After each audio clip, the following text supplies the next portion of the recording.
Astral Codex 10, Mantic Monday, Judgment Day, by Scott Alexander, November 5th, 2024. Judgment Day. A red sun dawns over San Francisco. Juxtaposed against clouds and sea, it forms a patriotic tableau, blood red, deathly white, and the blue of the void. As its first rays touch the city, the frantic traffic slows to a crawl. Even the birds cease to sing. It is Election Day in the United States.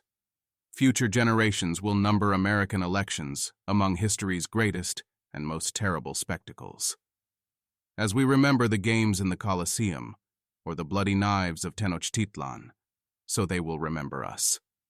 That which other ages would relegate to a tasteful coronation or mercifully quick coup, we extend into an 18-month festival of madness.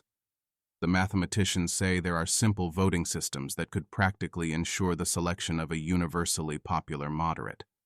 We reject these and, in a country with 100 living Nobel laureates, near invariably pick a pair of mediocrities, extremists, or lunatics. Once their inherent badness has been magnified by a froth of propaganda, millions end out convinced that one candidate or the other wants to hunt them for sport, put them in camps, or institute a communist/fascist/theocratic dictatorship. Some people threaten to flee the country if the wrong person wins.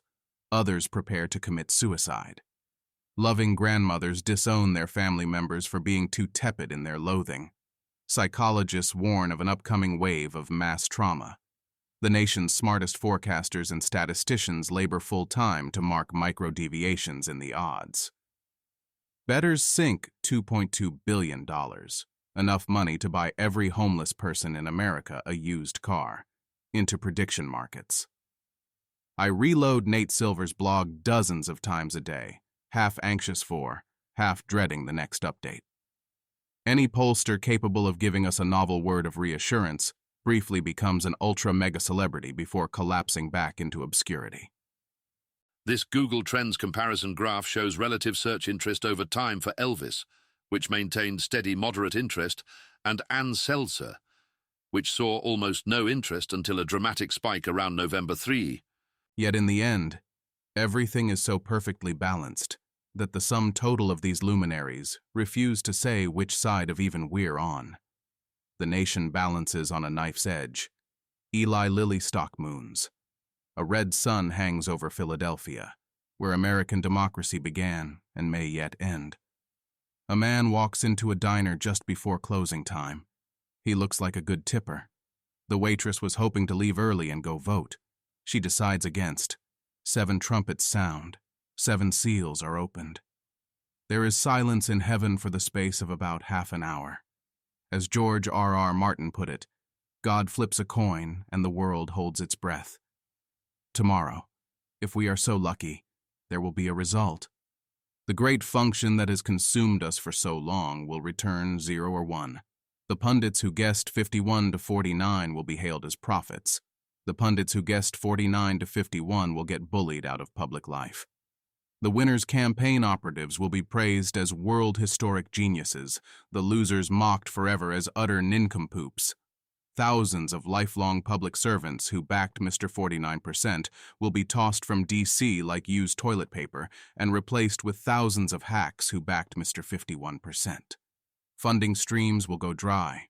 Whole lands will turn to economic deserts. Fortunes will be destroyed. A few people will make good on their exile and suicide threats. Most won't. The Union will either survive or not. If it survives, we'll do it all over again 4 years later. A red sun sets over D.C. The marble monuments are stained crimson. The statues of Lincoln and Jefferson and the rest look like they writhe in hellfire. The people seclude themselves in their houses. A city where even the Christians are atheist kneels in prayer. On some level, they know, we know. It was never just about choosing a leader. It was all for this. The same urge that drove the games of the Colosseum and sacrifices of Tenochtitlan, the need for a single moment of unconditioned reality. For one evening, the people of the richest and most secure nation in history fat off the spoils of 6 continents, will know the same fear as the starving Catalhuyuk farmer, staring at the sky, wondering if the rains will come. For one evening, everyone, rich or poor, religious or secular, Democrat or Republican, will join in the prayer of the poet. Judge of the nations, spare us yet, lest we forget, lest we forget. Don't blame me. I voted for Kodos. Metaculus uses experimental conditional forecasts to determine the consequences of a Trump/Harris victory. How it works, example. You set up 2 forecasts. If Trump wins, will China invade Taiwan? If Harris wins, will China invade Taiwan? When happenstance invalidates one of them, e.g. Harris wins, and your if Trump wins market becomes meaningless, you close it without resolution and nobody gets money/reputation/meaningless forecasting points. Here's what they've got. Electoral consequences. SCOTUS confirmations in 2025-2029. 1. If Trump is elected, 41.8%. If Harris is elected, 45%. SCOTUS confirmations in 2025-2029. 0. If Trump is elected, 20%. If Harris is elected, 26%. Chinese invasion of Taiwan, 2030. If Trump is elected, 25%. If Harris is elected, 17%. Russia expanded territory in Ukraine in 2026. If Trump is elected, 75%. If Harris is elected, 40%. Russian control of cities January 1st, 2027, Kharkiv. If Trump is elected, 35%. If Harris is elected, 15%. U.S. amendment concerning firearms. Before 2029, if Trump is elected, 1%. If Harris is elected, 1%. U.S. military response to invasion of Taiwan. If Trump is elected, 54%. If Harris is elected, 75%. U.S. national abortion ban before 2030. If Trump is elected, 5%. If Harris is elected, 1%. U.S. is a NATO member until 2029. If Trump is elected, 95%. If Harris is elected, 99%. Trump in power beyond 2028. If Trump is elected, 5%. If Harris is elected, 0.1%. Iran obtains nuclear weapon by 2030. If Trump is elected, 49.5%. If Harris is elected, 45%. They could have picked better questions. I'm not sure why Trump in power beyond 2028 needs to be conditional, but some of these are interesting. China more likely to invade Taiwan under Trump, 25%, than Harris, 17%. And Harris is more likely to fight back, 75%, than Trump, 54%. Russian prospects in Ukraine better under Trump, 75%, than Harris, 40%. Iranian nukes more likely under Trump, 49.5%, than Harris, 45%. All of these involve foreign policy going worse under Trump than Harris. Is this unfair? Even Trump's supporters would agree he is less interested in funding Ukrainian resistance than Harris. Metaculus's numbers here seem in line with this. Harris is more likely to continue deals where Iran gets sanctions relief/money in exchange for not going nuclear. Whether or not you agree with Trump that those deals are extortionary and unfair, it makes sense that Iran is more likely to go nuclear if those deals are discontinued. But this is also a small effect and could be noise. The Taiwan numbers are the least convincing, but seem to be based off of arguments like the ones here. Trump has said that Taiwan should pay for defense, and generally been skeptical of foreign entanglements. And here's Manifold's version of the same thing. Will undocumented immigration at the southern border go down? If Harris wins 82%, if Trump wins 84%, will the president appoint another SCOTUS justice before 2027? If Harris wins 50%, if Trump wins 70%, will marijuana be federally rescheduled from Schedule I drug? If Harris wins 74%, if Trump wins 43%, will there be a ceasefire in Ukraine before the 2026 midterms? If Harris wins 46%, if Trump wins 55%, will there be an executive order or legislation focused on AI before the 2026 midterms? If Harris wins 78%, if Trump wins 61%, will gas prices stay under $4 a gallon before the midterms? If Harris wins 68%, if Trump wins 53%, Will the inflation rate in 2025 be below 2.5%? Current 3.2%. If Harris wins 82%. If Trump wins 70%. Will the U.S. enter a recession before 2027, as measured by SOM rule? If Harris wins 39%. If Trump wins 53%. Gallup satisfaction poll greater than Obama. If Harris wins 32%. If Trump wins 24%. Will annual U.S. CO2 emissions be below 4.5 billion tons in 2030? If Harris wins 70%. If Trump wins 62%. Will Donald Trump serve time in 2025? If Harris wins 31%. If Trump wins 5%. Polymarket's wild ride. This Polymarket prediction market graph shows betting odds for the 2024 presidential election outcome over a one-month period, with Donald Trump at 54.4% and Kamala Harris at 45.6% probability of winning as of November 4th, 2024. The trend lines show Trump's odds gradually increasing from around 50% to peak near 65% before declining somewhat, while Harris's odds moved inversely, falling from around 50% to a low near 35% before recovering partially toward the end of the period. On October 14th, Polymarket gave Donald Trump 54% odds of winning, compared to Nate Silver's 49% and Metaculous's 45%. Whatever. Everyone knows Polymarket has a small right-wing bias, and 5% isn't too bad. 3 days later, it had risen from 54% to 61%, despite no news and no change for Metaculous or Nate, bringing the Polymarket/Silver spread to an unprecedented 11%. What happened? This is the rare prediction market story where the answers are already in the New York Times and the Wall Street Journal. One really rich guy put $30 million on Trump. A recent follow-up by Jorge Velez claims it's actually more like $75 million. Although he prefers to remain anonymous, reporters have talked to him and are able to reveal that he's French, goes by Theo, is a former banker, and has no insider connections. He's just a normal rich guy who really thinks Trump will win. This is exactly the sort of shock that prediction markets are supposed to be resilient against. Instead, the market stayed at 61% for days, swung even higher for a while, finally fell back down 2 weeks later, then went back up again. What happened? The simplest story would be insufficient liquidity. There just weren't enough people to gather the $75 million it would take to bet against Theo. This is superficially plausible. Polymarket requires crypto and bans Americans, so the mispricing couldn't be corrected until enough crypto-literate American election-following foreigners showed up to bet $75 million. That's a tall order, and maybe it took 2 weeks, but the simple story seems wrong. Other real money markets rose approximately in tandem with Polymarket. For example, Smarkets got to Trump 59% on October 16th and peaked at 64% on October 30th. Kalshi followed a similar path.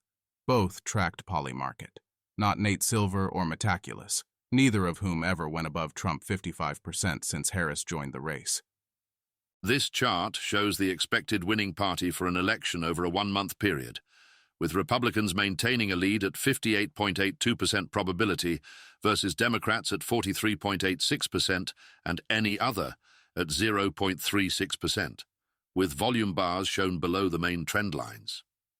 So, I think the remaining stories are: 1. Theo made his giant bet on Polymarket. By coincidence, at the same time, bettors everywhere massively overcounted a few good polls for Trump and started a feeding frenzy on pro-Trump shares. This made all other markets gain, and Polymarket stay at its Theo-caused peak until a few bad polls for Trump brought everyone back to reality last week. 2. Theo made his giant bet on Polymarket. Everyone else arbitraged the wrong direction, maybe, falsely, thinking that Theo had secret knowledge. Even when the news articles came out saying that he was just some guy, people didn't believe them and stuck with the secret knowledge explanation. 3. Theo made his giant bet on Polymarket. Everyone else did some kind of galaxy-brained meme stock herding behavior. Maybe bettors, both on Polymarket and Smarkets, thought that Theo might make other big bets, or that other people would falsely expect this, or that other people would get excited and follow the vibes, and they hoped to profit off of those people and sell before the election. 4. Edit. Thanks to commenter Chastity for the explanation. There wasn't enough liquidity to get Polymarket back down, but traders looking for free money arbitraged with Polymarket Kamala, plus Smarkets/Kalshi Trump. Polymarket is so much bigger than the other two, and Theo kept driving it back up. So this just looked like Smarkets and Kalshi going all the way up to Polymarket levels. None of these make prediction markets look very good. I'll go further. This is the maximum disaster scenario for prediction markets that all of their opponents warned about and that I mostly dismissed. Someone manipulates a market, in this case non-maliciously, just before an election. The market fails to correct, and it significantly changes people's perceptions, maybe in a way that could play into spurious election challenges later. Polymarket said there was a 66% chance he would win, but he lost, so it must have been rigged. You laugh, but I've seen the Twitter discourse, and it's not pretty. Laia Heilpern. At this point, Donald Trump doesn't win. You know, for certain, the election was stolen. I think we've stepped back from the absolute most apocalyptic scenario. Polymarket is back down to 58% Trump, only 8 points above Nate Silver. And WSJ has revealed Theo to be an ordinary degenerate gambler, rather than a sinister manipulator. Still, this serves as a challenge to prediction market fans to figure out what went wrong and whether it will happen again. It also serves as yet another point in favor of non-real money forecasts like Metaculus, Nate Silver, and Manifold, all three of which agreed with each other while disagreeing with the big real money markets like Polymarket, Smarkets, and Betfair. In theory, we can't say which group, real money versus no money, was right. In practice, we know that Polymarket was mostly skewed by one giant bet, that there wasn't nearly enough pro-Trump news to explain the movement, and that past disagreements have usually resolved in favor of the no-money markets. I'm as surprised as anyone to learn this, especially since Manifold is so close to a money market that a lot of explanations for real money markets' failure ought to affect them too. But it does seem to be a consistent feature of these things. Sometimes when people claim prediction markets are wrong, commenters harangue them with, "Well, did you bet in them?" It's illegal to bet on Polymarket in the US, and if I secretly did an illegal thing, I wouldn't admit it. Sorry. Kalshi plays the long game. The CFTC has suffered a string of recent defeats in its quest to regulate prediction markets. Most recently, with 1 month to go, an appeals court struck down their decision that Kalshi couldn't offer election betting. In their ruling, the judges said that, while the question on the merits is close and difficult, the Commission cannot obtain a stay at this time because it has not demonstrated that it or the public will be irreparably harmed while its appeal is heard. I think this means the CFTC had a very high burden of proof, because they were trying to get Kalshi to stop trading right away before the election, and they failed to meet this burden by providing anything more than the usual vague case that someone might manipulate the market. But I'm not an expert. You should read the full ruling here. So now Kalshi has election markets and... This Kalshi prediction market graph shows betting odds for the 2024 presidential election with Trump at 51% and Harris at 49%, where both candidates started near 50% in early October. Then Trump's odds rose to around 60%, while Harris's fell to around 40%, before converging back toward even odds by early November. They followed the same, probably false pattern as all the other real money markets like Polymarket, Smarkets, etc. Oh well. This month in the markets. Will the Republicans control the U.S. Senate after the 2024 election? 82% chance. Will the Republicans control the U.S. House after the 2024 election? 46% chance. Major election riots in 2024 to 2025? 50% chance. The market defines major as 500 participants causing either $1 million in damage or 10 hospitalizations/deaths. This market is priced higher than Manifold's chance that Trump loses, suggesting a 5% chance that the Democrats riot, or that Republicans win but riot anyway. Trump nominates Musk to cabinet? 22% chance. I think no, because Musk is too busy to accept another job, and would tell Trump this. Or if he did accept another job, it would be some vague czar position rather than falling along cabinet lines. An even better question, if Musk did get a high-level position, would it go well? I would bet 30 to 70 no. He's done some amazing things with his businesses, but the success rate for business people trying to transfer their skills to government is low. Here, I'm most moved by the example of Herbert Hoover, who started out as the Elon Musk of his day, did a good job as Commerce Secretary, but wasn't able to cut it as president. He was too much of a move fast and break things autocratic CEO to handle a situation where he had to make compromises, appease stakeholders, and slowly build coalitions. You could imagine Trump thinking really hard about how to carve out a role that played to Elon's strengths while shielding him from his weaknesses. But, no, sorry. I did a bad job starting this sentence. You can't actually imagine Trump doing that. Will Harris actually nominate a Republican to her cabinet if elected? 78% chance. Will Trump win and nominate RFK to a cabinet position? 39% chance. Comparing this to the main election market, it looks like forecasters think there's about a 75% chance that Trump nominates RFK if he wins. Will CNN declare a winner in the presidential election before 11:59 p.m. EST on Wednesday, November 6th? 58% chance. Notice this is November 6th, the day after Election Day. This awkwardly combines two questions. How much will we know when, and how paranoid will CNN be about premature declarations? I would be happier with a question about when prediction markets themselves will go above 90%, but that might be loaded too. Last election, predicted shares in Trump took ludicrously long to go down to zero because shareholders kept holding out hope that his election challenges would succeed. London Breed is re-elected mayor of San Francisco in 2024, 24% chance. London Breed is the mayor of San Francisco. My understanding is that she is relatively moderate for a San Francisco politician. YMBY, pro-sheltering the homeless, and less than infinitely soft on crime. San Francisco is still terrible, but has gotten slightly better during her term, and my impression is that the small magnitude of the improvement is more because it's too much for any one person to solve in a few years than because of any flaw in Mayor Breed's policies. Still, voters are understandably upset, and her chances are slim. A highly deranged Kalshi market favors Daniel Lurie, an extreme outsider who is the heir to the Levi Strauss fortune, but otherwise has no experience with anything. His pitch is, vote for me. I have never been even slightly involved in SF politics before, and it seems to resonate. Thankfully, San Francisco has ranked choice voting, so voters will be able to freely choose their favorite among this diverse group of candidates. I am not a praying man, but I would like to request that Aaron Peskin, the worst NIMBY in San Francisco, not get elected. Which of California's November 2024 ballot propositions will pass? Proposition 2.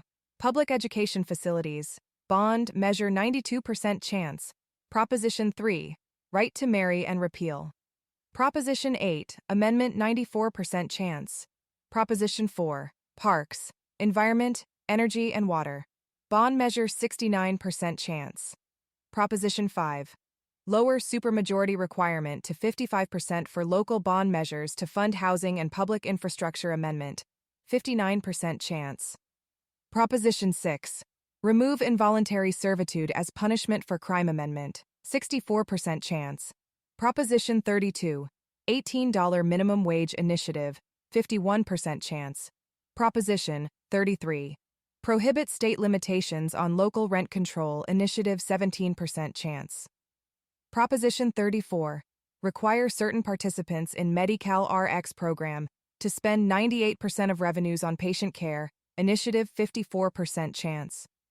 Proposition 35. Creation of new healthcare fund initiative, 86% chance. Proposition 36. Increase drug and theft penalties and reduce homelessness initiative, 84% chance. Mantic links. 1. The supermodel is a good new prediction market substack which includes an aggregator. I'm against it. I think Polymarket, etc. add negative signal when you already have Metaculus and Nate Silver. some good theoretical work, and good discussions of sudden betting market shifts. 2. And Rajiv Sethi's Imperfect Information is another good prediction market substack that's appeared recently. I relied on their excellent analysis for some of my discussion of the big poly-market bet. 3. Manifold Markets is hosting an election night party, or morning vigil depending, in Berkeley. Go here for details. Judgment Day, Part 2. When every ballot has been cast, and texts from packs have stopped at last, when dunks are done and screeds are said, and blackness covers blue and red, when 18 months of fear have been compressed into a single screen with two thin lines that rise and fall to doubtful signs, when moonlight shimmers on the walls, and polymarket lags and stalls, and groans with strain as shares fly fast, till one thin line shoots up at last. Hold firm your hand upon the helm, let joy nor sorrow overwhelm, stay hydrated, eat food, and keep your friends nearby, and maybe sleep. Tomorrow is another day, and 28's not far away. The world will make it through okay, but still, it couldn't hurt to pray. Judge of the nations, spare us yet, lest we forget, lest we forget.